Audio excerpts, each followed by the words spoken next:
skeletinin şəkildə verilən hissəsi gövdə skeletinə aid olan neçə sümüklə bilavasitə birləşir?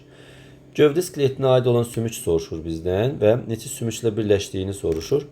İnsanın onurğası göstərilibdir. Gövdə skeletinə aiddir. Həm onurğa aiddir, həm qabırğa aiddir,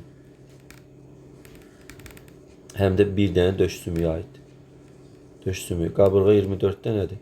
Onurğa da 33, 34 fəqərədir.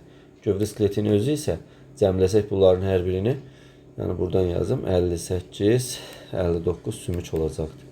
Deməli, onurğaya nə birləşir? Bax, burada boyunun birinci atlas fəqərəsinə ənsə birləşir. Ənsə. Burada omiyə birləşir 2 dənə çanaq sümüyü. Deyək ki, bax, birini bu tərəfə çəkirəm, birini də bu tərəfə çəkirəm, çanaq sümüyü 2 dənə. Və burada döş şöbəsinə hər tərəfdən, yan tərəfdən bir fəqəri 2 qabırğa birləşir. Yəni 12 dənəsinə 24 dənə qabırğa birləşəcəkdir. 24 dənə qabırğa birləşir. Deməli, bizim onurğamıza gövdə skeletinə aid olan neçə sümük deyib bilavasitə birləşirsə, ənsəni götürmürük, olmaz. Çünki gövdə skeletinə aid deyil. Çanağı götürmürük, olmaz. Çünki bu gövdə skeletinə aid deyil. 24 qabırğanı götürürük. Deməli, cəmi 27 sümük birləşib. Bunlardan gövdə skeletinə aid olan 24 qabırğadır. Düzgün cavab 24 olacaq.